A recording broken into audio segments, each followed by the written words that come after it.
What's up, guys? Welcome back to the shop. Last week we swapped in this 22 horsepower V-twin engine, and in the process of doing that we might have made a slight mistake.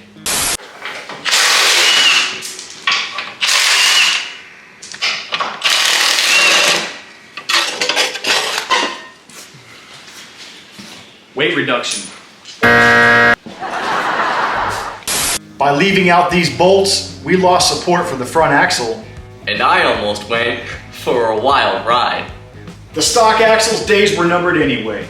It's flimsy, weak, and we're gonna build a brand new one out of this heavy duty steel tubing. First, let's get these brand new tires mounted on the rims so we can figure out the ride height. Let's get it done.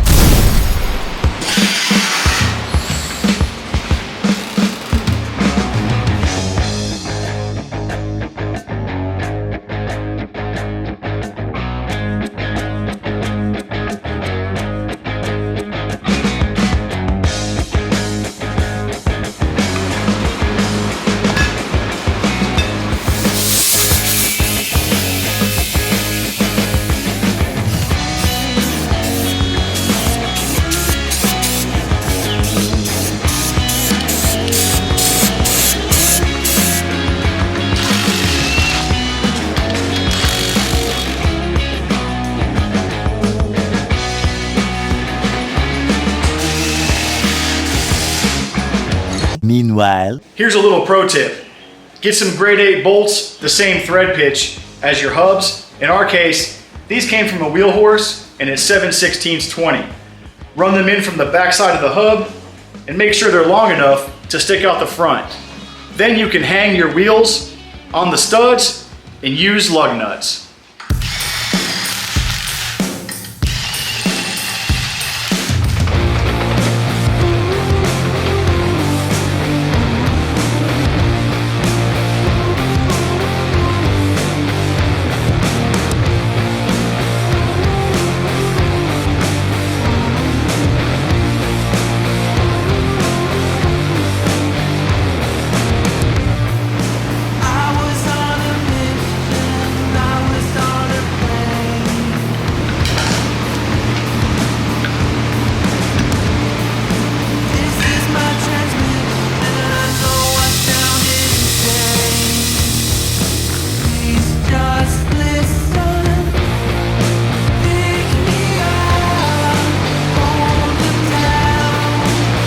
Two hours later.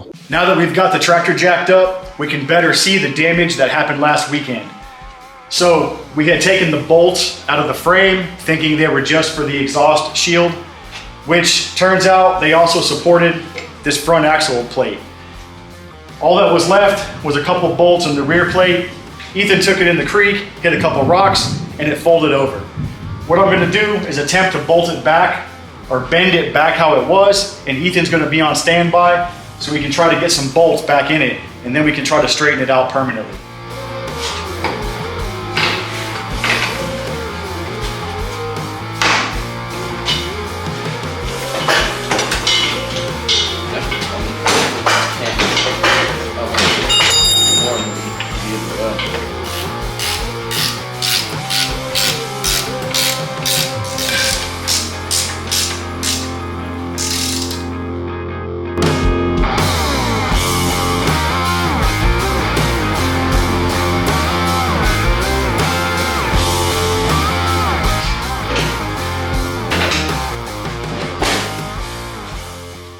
Dang, son, that's what I'm talking about. What do you think, Ethan?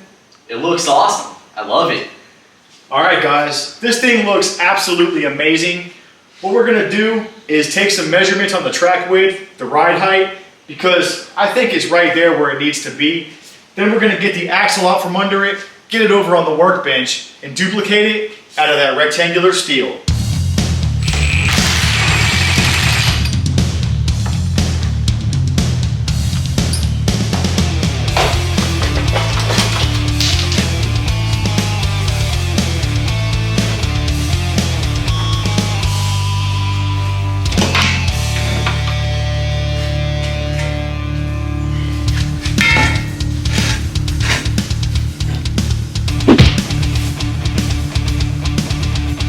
The next day. What's up, guys? It's currently 5:30 a.m. and we're out here to start building this axle.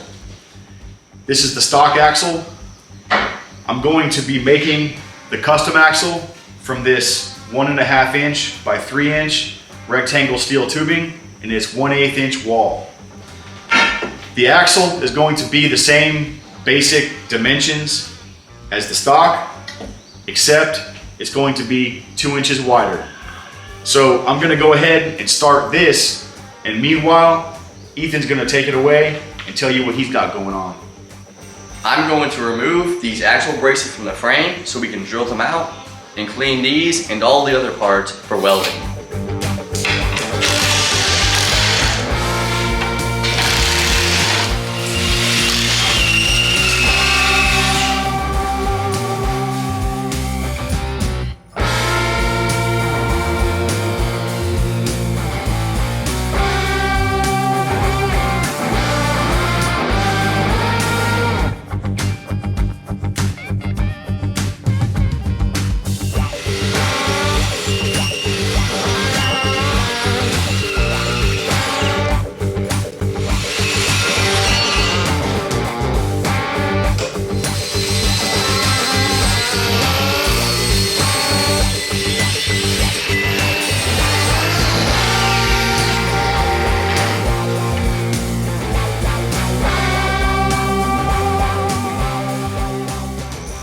I've got the basic shape of my axle cut out, and I wanted to leave it 3 inches all the way through, only I can't do that.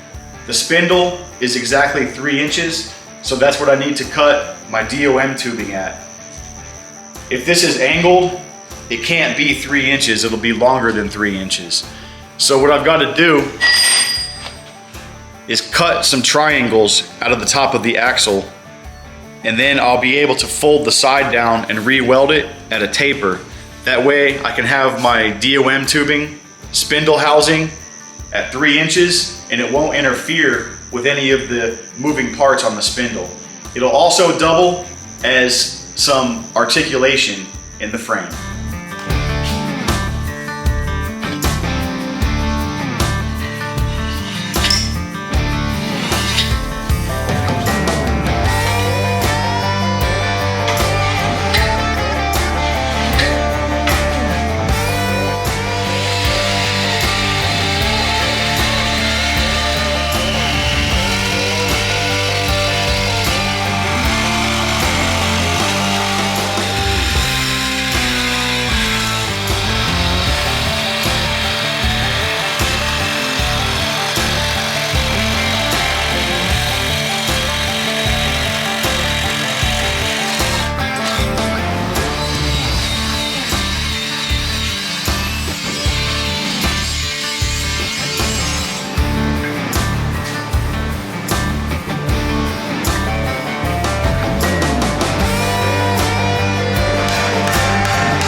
We're making good progress on the axle and I've got it all mocked up.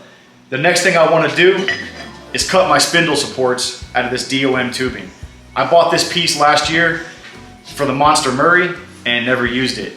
It's 7/8 inside diameter, 1 3/8 outside diameter, quarter wall. Some pretty heavy duty stuff.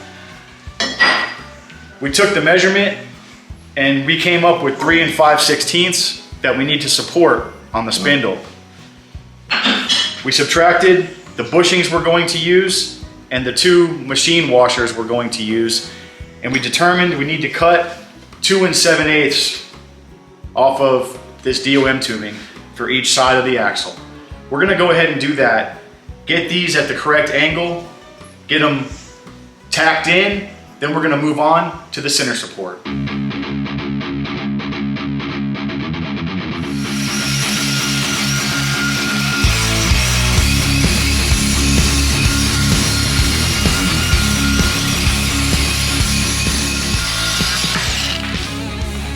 Cut fairly easy.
The spindle supports are all welded out. I gotta say, I'm extremely happy with the results. It burned in nice and hot, and we got great penetration. The next thing we're gonna do is drill for the center support. I'm gonna be using the same DOM tubing for that. I've already found the center. We're gonna go ahead, center punch it, get it done.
What's up, guys? We just went to town. We were gone for a couple hours. We had to get a couple more bushings, but the axle is basically done, including the center pivot. What we've had to do though is come back with a drum sander on the end of this drill bit, because the inside diameter of the DOM tubing is supposed to be 7/8. These sleeve bearings are 7/8, or these are flange bearings, and they don't just fit right in. They're close, but they don't fit. So we removed a little bit of material by hand slowly until they do fit. So I'm gonna let Ethan come back in here and finish removing a little bit of material from the center. We're gonna put a bushing in from each side. Then we're gonna take this thing on the belt sander and make sure it's flat where it needs to be, get it back in the tractor, and move on to the drag links.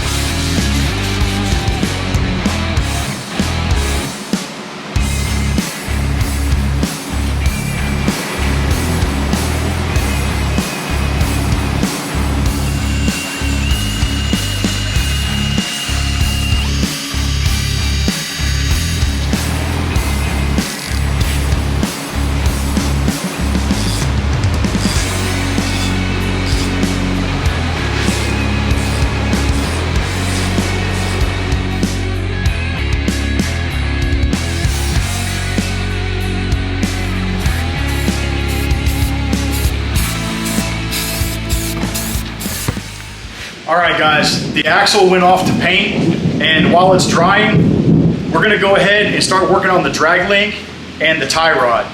I also drilled this out to 3/4 inch because we upgraded the bolt for the pivot from 5/8 to 3/4. Once the axle is dry, it'll be good to go to reassemble. So Ethan is going to chop off these old factory tie rod ends for this drag link. We're gonna turn this down to 1/2 inch, thread it for these heim joints. Ethan, take it away.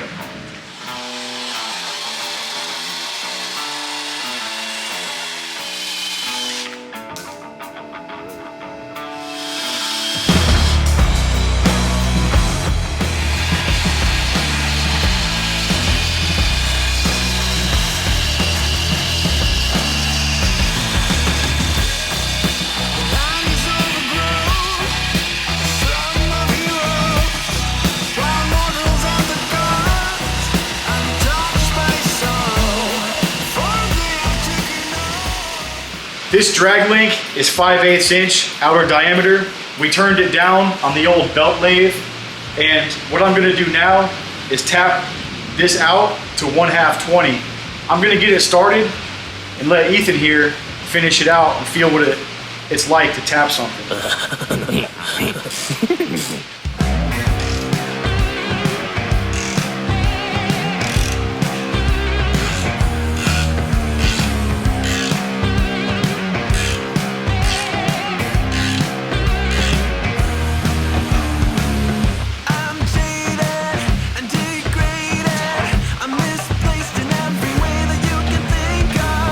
One pair of pants later. So we were just trying to put the spindles in the axle and get everything set up, and then realized we wanted to reinforce these spindles.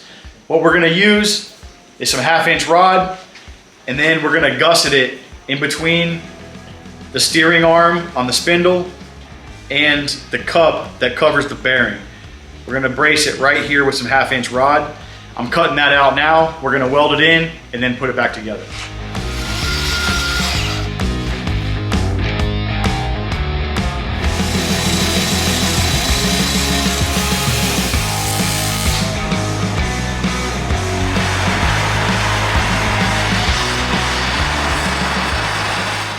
One spindle down, you can see the gusset right there. I got one to go. What I like to do with these braces or gussets, the way I do it, put it in a drill or something and then run it against your grinder, in my case, the belt sander. I'm gonna put it back in the drill, make a point on the other side, and I'll show you in a second how that makes it easier to install it.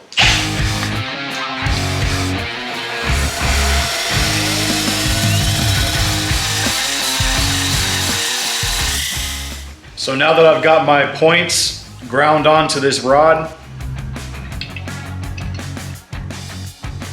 you can see it'll fit from corner to corner, and then it'll also give me good penetration on my weld, and it'll let me get all around that point to weld it in nice and hot and solid.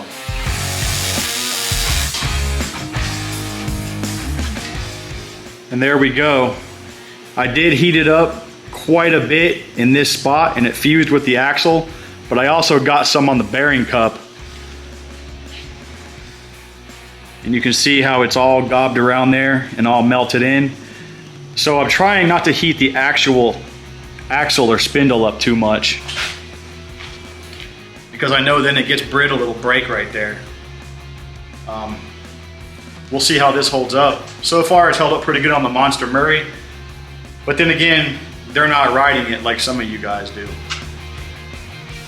All right guys, we got the spindles back on and we're measuring for our new tie rod. And it looks like it needs to be, we'll make it about 21 7/8. That'll give us play so we can fix the alignment right. Working on the tie rod, Ethan just got done threading this side. And so now I've got my tape measure laid out. 21 7/8 is right there on the center of that heim joint. And I'm gonna mark the steel rod about halfway into the threads of the heim joint. And the eye of the heim joint is at the tip of the tape measure. So that'll give me my 21 7/8 we just talked about over there. And then we can unscrew or screw in the heim joints to give us our length so we can get the alignment right.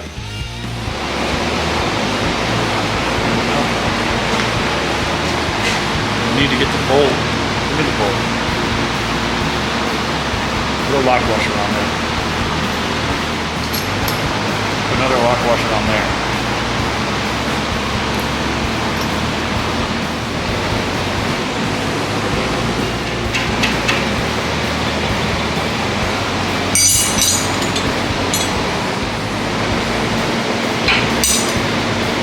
Can't move it.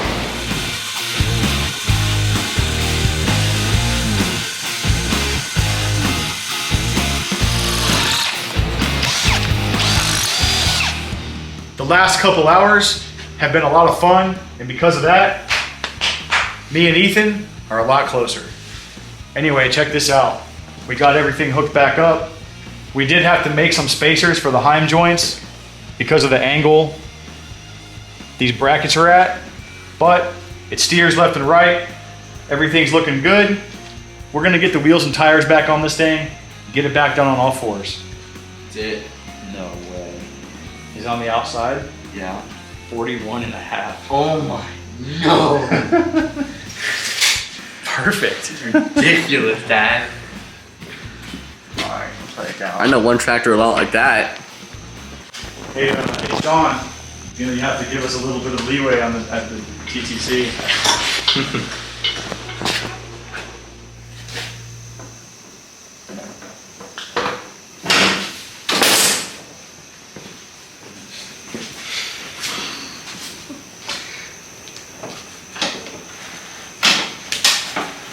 Doesn't hit the hood no more. Wow. Well, maybe if I articulated it, it could catch it. 8 hours later.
pile has become an absolute beast overnight.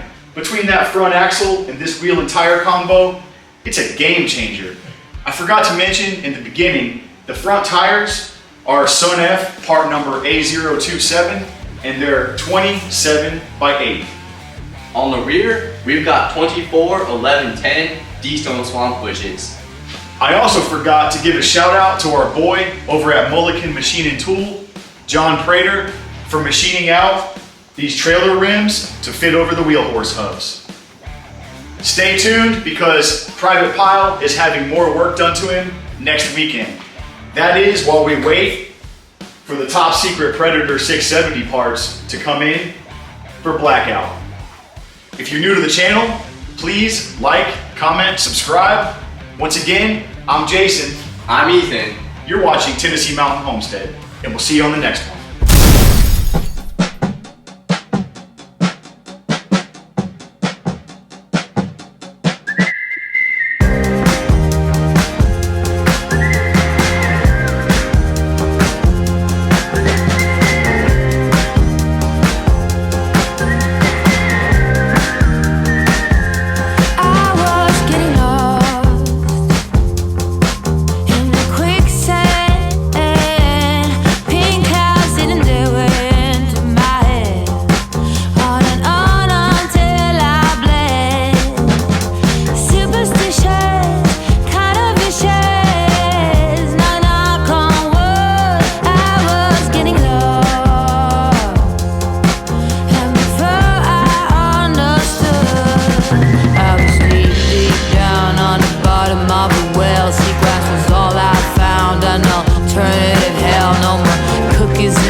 Take it too far now. I dwell in the sand like a fish on land.